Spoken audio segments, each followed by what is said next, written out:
Sa dulo ng isang liblib na baryo, may nakatayong isang tahanan na kasing tanda ng panahon. Walang may gustong tumira roon sapagkat sinasabing ito'y may dala ng sumpa.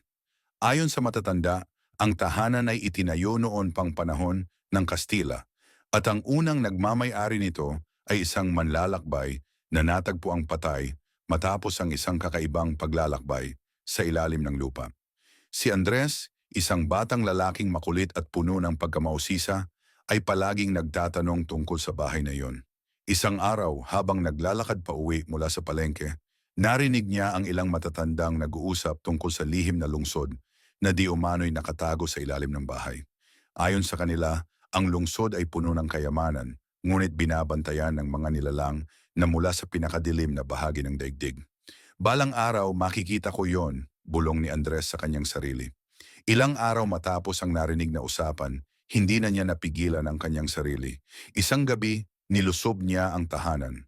Tumagos ang ilaw ng buwan sa mga butas ng kisame ng bahay, nagbibigay liwanag sa mga dating kalat at mga sira-sirang kasangkapan. Ngunit ang pinakakakaibang bagay ay isang pinto sa sahig. Isang pinto na tila nag-aanyaya.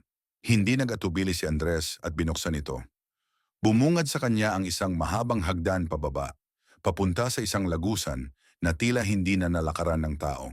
Bumaba siya ng walang ingay, ang puso'y pumipintig sa kaba at pananabik. Sa kanyang paglalakbay sa madilim na lagusan, unti-unti niyang naramdaman ang malamig na hangin na parang may nagmamasid sa kanya mula sa bawat sulok ng kadiliman. Pagdating niya sa dulo ng lagusan, isang napakalaking pinto ng bato ang kanyang nakita. Ukit dito ang mga simbolong hindi niya maintindihan. Kinuha niya ang hawakan ng pinto at sa pagdampi ng kanyang kamay, bumukas ito ng may malalim na ugong. Sa loob ay isang malawak na silid, puno ng mga naglalakihang haligi na tila sumusuporta sa ilalim ng lupa. Sa gitna ng silid ay isang altar at sa ibabaw nito ay isang kabaong na bato. Lumapit si Andres, hindi alam kung bakit siya naakit sa kabaong. Dahan-dahan niyang binuksan ito at sa kanyang pagkabigla, isang matandang katawan ang nakahiga sa loob, nakasuot ng makapal na balabal. Ngunit ang mas kahindik-hindik ay ang mga mata ng katawan na tila buhay pa, sumusunod sa bawat galaw ni Andres. Biglang kumulog at bumagsak ang pinto ng silid. Nagsimula ang mga haligi na umingay, parang may mga gumagalaw sa ilalim ng lupa. Mula sa mga sulok ng silid, unti-unting lumitaw ang mga anino, mga nilalang na walang mukha, ngunit may mga kamay at paa na tila mga nilikha mula sa dilim. Napaatras si Andres, hinanap ang daan pabalik ngunit wala ng lagusan. Ang mga anino ay naglapit sa kanya at habang papalapit sila, naramdaman niya ang malamig na dampi ng kanilang mga kamay sa kanyang balat.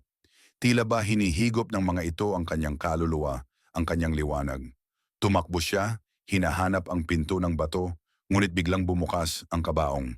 Mula rito ay bumangon ang katawan at ito'y bumigkas ng mga salitang hindi maintindihan ni Andres.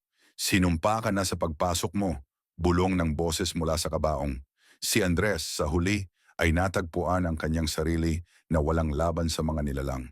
Unti-unti naramdaman niya ang isang matinding sakit na tila ba tinutuklaw ng libu-libong kaliskis na yelo ang kanyang balat. Bumagsak siya sa sahig, ang kanyang hiningay nagiging mahina. Bago siya tuluyang mawala ng malay, narinig niya ang mga tinig ng mga nilalang na bumubulong ng kanilang lihim, na ang bawat kaluluwa na naglalakas loob na pumasok ay nagiging isa sa kanila. Paglipas ng mga taon, walang nakakita kay Andres.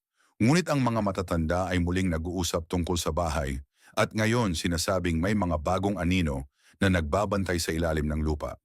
May mga naglalakas loob na magpunta, ngunit wala nang bumabalik. At sa bawat gabi, mula sa ilalim ng lupa, maririnig ang mga mahihinang ungol at bulong, mga tinig na nawalan na ng pag-asa at kinain ng kadiliman ng lihim na lungsod.